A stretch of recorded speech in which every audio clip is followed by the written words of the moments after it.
going in the forefronts for the people. One for the addressing the needs, another addressing the comforts, another addressing the services, another is concerns of the humanity. So these things just we are looking to mind. Small token of love, but full of love. And the teachers who are here need to teach that section which is in 12th class, that semiconductor section need to be taught. From the fundamentals of semiconductor physics to the latest breakthrough chips, design and fabrication. We will explore the crucial role of semiconductors in enabling and emerging technologies such as artificial intelligence, quantum computing, and the Internet of Things. May I request Professor M.A. Shah to make a formal welcome. Bismillahirrahmanirrahim. The popular chairman, Board of Governors, NIT Srinagar, Dr. M.J. Zarabi, Honorable Director, NIT Srinagar,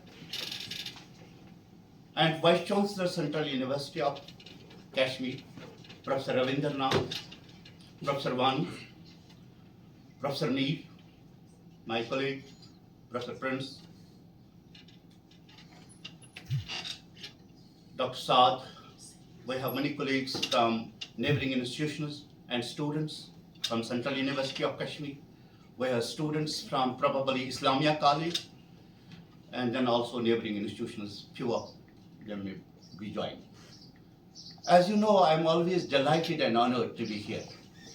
But believe me and trust me, I am doubly honored, I am doubly overwhelmed, and I am doubly privileged opportunity in this very field.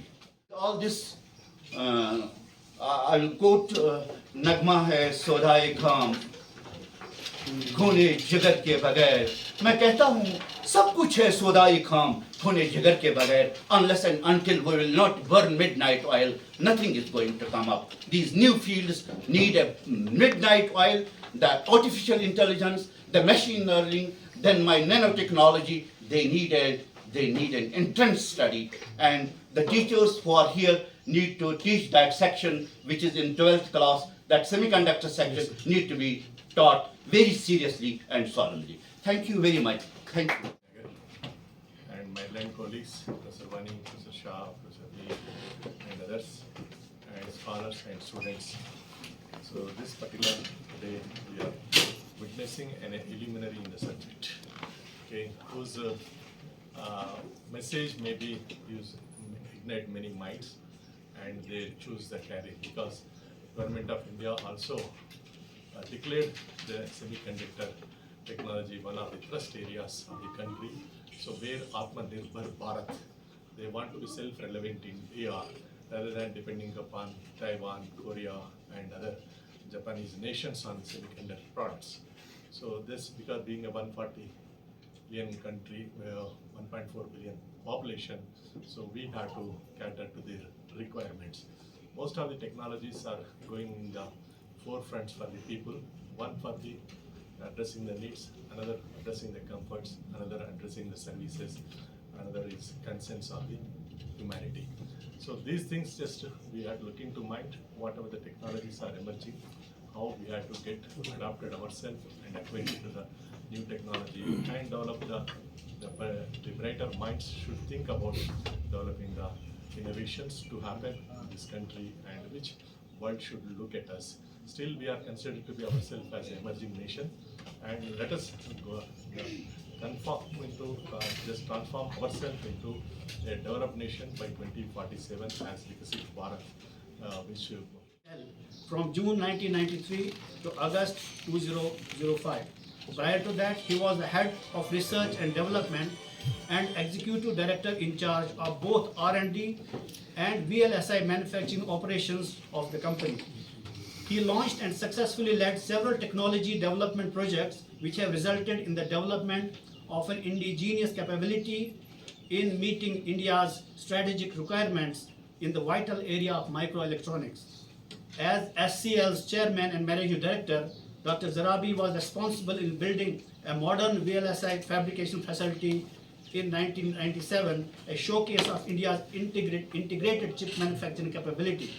Under his stewardship, SCL also established the only gallium Arsenite Enabling Technology Center for the Defense Research and Development Organization to manufacture monolithic microwave integrated circuits, MMICs. And to give you a perspective on what India has been doing in the past and what it's presently doing. It's not a deep technical lecture, so I did not know what is the audience like, so I thought better we do this. I made this presentation some time ago for some other occasion, but I recently added a couple of slides by way of an update. So to that extent, it should be an up-to-date presentation. Now, why do I hear this mainstay in 50s? And that was with this microwave transfer one. In 1950, in 58 to be precise, first. Well, shrinking transistor geometry. Taiwan is the largest IPs and products. That's what I was saying when we were having tea together. And he has played a pivotal role in the development of electronics and semiconductor realm. So thank you very much, sir.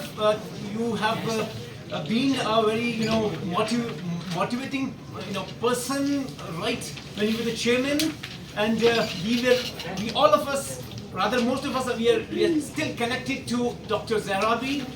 He is still guiding us. I know during the tenure, which already Professor Shah has mentioned and Professor Mir has mentioned, he was very instrumental in developing policies and procedures to make this institute reach new heights. So I really thank you, sir, for a very, very interesting lecture, which would be a launching pad for those students sitting here, for those researchers who want to take up, semiconductors and chip designs as their future career. And all those facilities, which includes networking, collaborations with people like MIT and people working in MIT in Bharat Electronics Limited, and we will give a good network. So this is an opportunity where we could help you as an incubator to develop your technologies, your product designs. And so one important thing is that because you are the a pioneer in this area, could you connect us to some of the industries or some of the research institutions where we can collaborate with them?